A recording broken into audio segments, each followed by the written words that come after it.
A single U.S. Navy destroyer carries more destructive power than the entire military of most countries. We're talking about $1.8 billion worth of weapon systems crammed into one ship, missiles that can strike targets over 1,000 miles away, defensive guns that fire 4,500 rounds per minute, and radar systems that can track and engage over 100 targets simultaneously.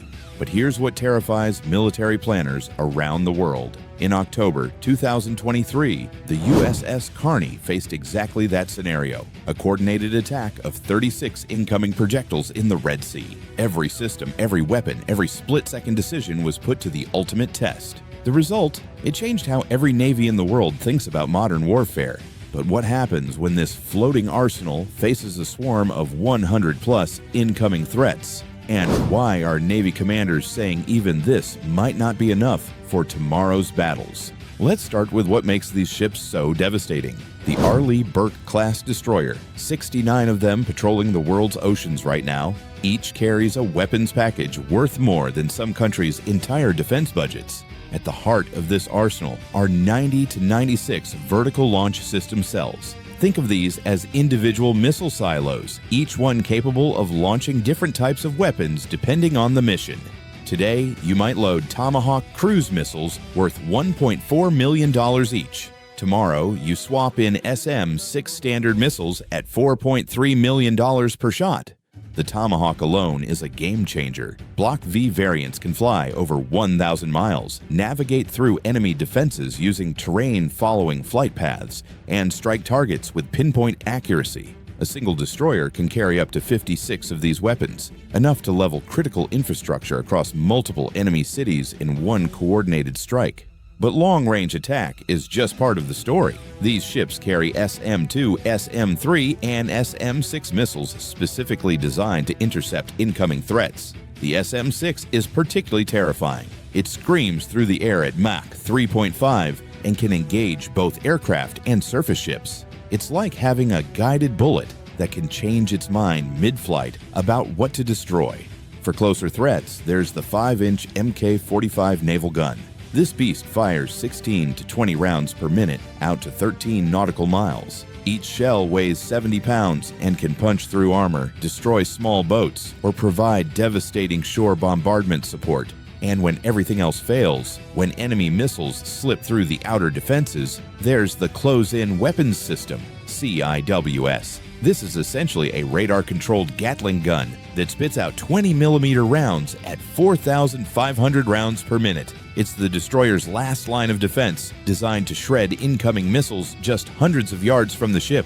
The numbers are staggering. One destroyer can simultaneously engage air targets 90 miles away, surface threats beyond the horizon, and provide precision strikes against land targets over 1,000 miles inland. No single platform in naval history has ever concentrated this much diverse firepower, but raw firepower means nothing without the brain to coordinate it all. And that's where things get really interesting, because the system that ties all these weapons together makes decisions faster than any human ever could. And sometimes those decisions determine who lives and who dies in the span of milliseconds. Meet the Aegis combat system, a $500 million artificial brain that never sleeps, never panics, and can process threats faster than any human commander ever could. This isn't just radar, it's a complete battlefield awareness system that turns a destroyer into something closer to science fiction than traditional warfare. The SPY-1 radar array can track over 100 targets simultaneously while maintaining 360-degree coverage out to 200 nautical miles. But here's what makes it terrifying. It doesn't just detect threats. It calculates threat priority, determines engagement solutions, and can automatically fire weapons without human intervention if programmed for autonomous mode. Picture this. Enemy missiles are screaming toward your ship at Mach 3. Human reaction time, about 250 milliseconds just to recognize the threat. The Aegis system? Its already calculated trajectory selected the optimal interceptor missile and fired, all in under 50 milliseconds. The system operates on what's called track-while-scan technology. While most radars have to choose between searching for new threats or tracking existing ones, Aegis does both simultaneously. It's like having superhuman multitasking abilities, scanning the horizon for new contacts while never losing sight of the 47 aircraft, 12 surface ships, and 8 submarines it's already monitoring. But the real genius is in the integration. Every weapon system on the ship, from the massive Tomahawks down to the last resort CIWS, feeds into this central brain. The moment Aegis detects a threat, it's already calculating which weapon has the highest probability of kill, accounting for factors like range, target speed, weather conditions, and ammunition remaining. In the Combat Information Center, sailors watch this unfold on massive displays that look like something from a Space Mission Control Center. Dozens of screens show threat vectors, weapon status, and engagement timelines updating in real time. But increasingly, humans are becoming supervisors rather than decision makers. The system can even predict enemy behavior. By analyzing flight patterns and radar signatures, Aegis can distinguish between a commercial airliner flying off course and an anti-ship missile trying to look like civilian traffic. It learns, adapts, and remembers. This is why other navies are scrambling to develop their own versions. China's Type 055 destroyers attempt to copy this capability. Russia's Admiral Gorshkov-class frigates try to match it with their own integrated combat systems. But they're all playing catch-up to technology the U.S. Navy has been refining for over 3 decades. Then came the night in October 2023 when all of this theoretical capability was put to the ultimate test in the Red Sea. What happened next would prove whether America's technological advantage could survive contact with a real enemy determined to overwhelm it through sheer numbers. October 19th, 2023, 3:14 a.m. Red Sea time. The USS Carney, a $1.8 billion floating weapons platform, suddenly found itself in the crosshairs of the most complex naval engagement in decades. What started as a routine patrol mission was about to become a masterclass in modern naval warfare. The Aegis system detected them first. Multiple contacts incoming from Yemen's coastline.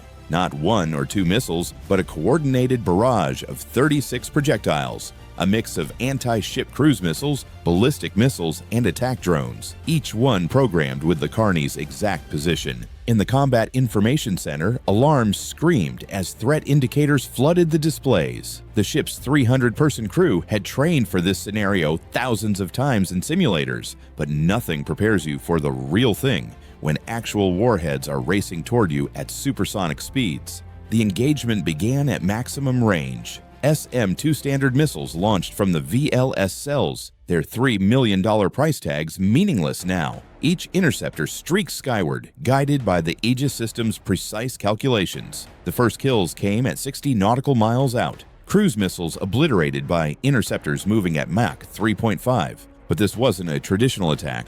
The enemy had studied American tactics and designed this assault specifically to overwhelm the destroyer's defenses. While long-range interceptors engaged the cruise missiles, slower attack drones hugged the water's surface, trying to slip under the radar coverage. At 30 nautical miles, the engagement intensity doubled. SM-6 missiles joined the fight, their dual-mode seekers switching between radar and infrared guidance to ensure kills. The night sky lit up with explosions as $4.3 million interceptors destroyed $50,000 drones. Economically devastating math that military planners lose sleep over. The 5-inch naval gun opened fire at 12 nautical miles, its computer-controlled targeting system switching to a rapid-fire mode designed for missile defense. 70-pound shells exploded in proximity patterns, creating walls of shrapnel designed to shred anything flying through them. But some threats kept coming. 3 anti-ship missiles had survived the gauntlet and were now just 2 miles out, skimming 15 feet above the waves at 600 miles per hour. This was the moment every destroyer captain dreads, when your billion-dollar defenses come down to the last line. But some threats kept coming. 3 anti-ship missiles had survived the gauntlet and were now just 2 miles out, skimming 15 feet above the waves at 600 miles per hour. This was the moment every destroyer captain dreads, when your billion-dollar defenses come down to the last line. The close-in weapon system activated automatically. 2 radar-controlled Gatling guns swiveled toward the incoming threats, their targeting computers calculating intercept points with inhuman precision. At 4,500 rounds per minute, the CIWS created a wall of tungsten death just 1,000 yards from the ship. The first missile disintegrated in a shower of sparks and debris. The second took multiple hits but kept flying, its warhead still intact as it closed to 400 yards. Sailors on deck could actually see the missile's heat signature against the pre-dawn darkness. At 200 yards, the CIWS scored the killing blow. The missiles remained splashed into the Red Sea just 150 feet from the Carney's hull, close enough that the crew felt the shockwave from its fuel explosion. The third missile never made it past 600 yards, shredded by the defensive fire so completely that investigators would later struggle to identify what type of weapon it had been. Final tally: 36 incoming threats, 35 destroyed. One missile came within 150 feet of potentially killing 300 American sailors and sending a $1.8 billion warship to the bottom of the Red Sea. But here's what the headlines didn't report. The Aegis system recorded every detail of the engagement: threat trajectories, intercept percentages, ammunition expenditure rates, system performance metrics, all of it analyzed and uploaded to naval intelligence databases within hours. The attack had revealed something terrifying. This wasn't random terrorism or desperate retaliation. Someone had studied American naval defenses with surgical precision and crafted an attack specifically designed to overwhelm them. The timing, the approach vectors, the mix of high and low altitude threats, it was a beta test.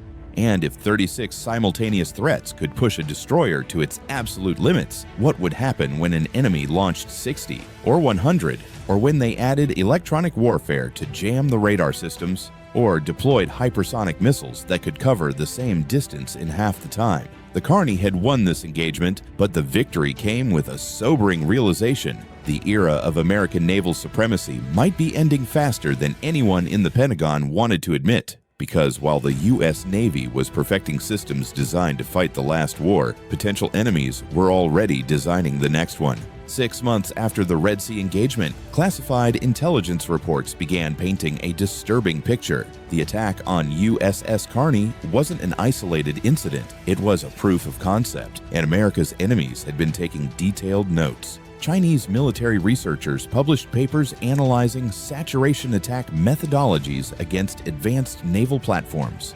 Iranian Revolutionary Guard naval commanders conducted exercises using swarms of small boats loaded with explosives. North Korean engineers worked overtime developing cheaper, more expendable missile variants. The math was simple and terrifying. If a $4.3 million SM-6 interceptor missile destroys a $50,000 attack drone, the economic equation favors the attacker. Launch 100 drones against one destroyer, and even a 90% intercept rate means 10 weapons get through. More than enough to mission kill or sink a $1.8 billion warship. This is the nightmare scenario that keeps naval strategists awake at night. Not sophisticated hypersonic missiles or nuclear submarines, but clouds of cheap, expendable threats that can overwhelm even the most advanced defenses through sheer numbers. Iran demonstrated this principle in September 2024 during Exercise Martyr's Revenge. Over 200 unmanned aerial vehicles launched simultaneously from concealed positions along the Persian Gulf coastline. Each drone cost less than a new car, but carried enough explosives to cripple a warship's radar systems or flight deck operations. The swarm attacked in waves. First came high-altitude decoys to activate radar systems and waste interceptor missiles. Then medium-altitude attack drones carrying anti-radar seekers designed to home in on active Aegis emissions. Finally, low-altitude suicide drones skimming just above the waves, programmed to strike at waterline level. During the exercise, simulated U.S. Navy defenses were overwhelmed within 12 minutes. The theoretical destroyer exhausted its 96 VLS cells and still faced 47 incoming threats. Even the CIWS systems firing at maximum rate couldn't engage targets fast enough. But the real terror came from the coordination. These weren't random attacks. The drones communicated with each other, shared targeting data, and adapted their approach vectors in real time. When radar-guided interceptors destroyed the first wave, the second wave switched to infrared seekers. When electronic warfare jammed their GPS navigation, they switched to image recognition targeting. China took notes and scaled up the concept. Intelligence reports suggest they're developing carrier-killer swarms of 500-plus drones, each one carrying shape-charge warheads specifically designed to penetrate flight deck armor. The cost of the entire swarm, less than 2 American interceptor missiles. The Carney had proven that current U.S. naval defenses could handle traditional missile attacks. But swarm warfare represented an entirely different category of threat, one that turned America's technological superiority into a disadvantage. Because when quantity has a quality all its own, even the world's most advanced destroyer becomes a very expensive target in a very unfair fight. The Pentagon's response to the swarm threat has been swift and revolutionary. Deep within classified development programs, the U.S. Navy is preparing weapons that sound more like science fiction than military hardware. Directed energy weapons are leading the charge. The Navy's laser weapon system demonstrator can engage targets at the speed of light for less than $1 per shot. Unlike traditional missiles that take seconds to reach their targets, lasers are instantaneous, perfect for swarm defense where every millisecond matters. The USS Portland successfully tested a 150-kilowatt laser system in 2023, instantly disabling attack drones at ranges exceeding 10 nautical miles. But the real game changer is the 300-kilowatt high-energy laser system scheduled for deployment in 2026. This weapon can engage multiple targets simultaneously, cycling between threats faster than any human operator could track. Electromagnetic railguns represent another quantum leap. These weapons use magnetic fields to launch projectiles at Mach 7, over 5,000 miles per hour. The kinetic energy alone can obliterate targets without explosives, and at $25,000 per shot, they offer a cost-effective solution to expensive interceptor missiles. But perhaps most revolutionary are the autonomous defensive systems. The Navy's counter-swarm autonomous weapon system uses artificial intelligence to identify, prioritize, and engage threats without human intervention. It can process targeting solutions for 200-plus simultaneous contacts while coordinating responses across multiple weapon systems. These AI systems don't just react, they predict. By analyzing swarm behavior patterns, they can anticipate attack vectors and pre-position defensive fires. Machine learning algorithms study every engagement, constantly improving intercept percentages and ammunition efficiency. The integration goes beyond individual ships. The Navy's Distributed Maritime Operations concept links destroyers, cruisers, and aircraft carriers into a unified defensive network. When one ship's radar detects a threat, every platform in the task force immediately shares that information. A missile fired from 200 miles away can be intercepted by a ship that never detected the original launch. Electronic warfare has evolved too. Modern destroyers can now deploy digital chaff, false radar signatures that make one ship appear as multiple targets while hiding the real vessel's location. They can also hack into attacking drones, turning enemy weapons against their own forces. But America's enemies aren't standing still either. Reports suggest China is developing AI-powered swarms that can adapt to defensive countermeasures in real time. Russia is working on hypersonic glide vehicles that can change course unpredictably during flight. Iran is experimenting with underwater drone swarms that attack from below, where traditional defenses are weakest. The USS Carney's engagement in the Red Sea marked the end of one era of naval warfare and the beginning of another.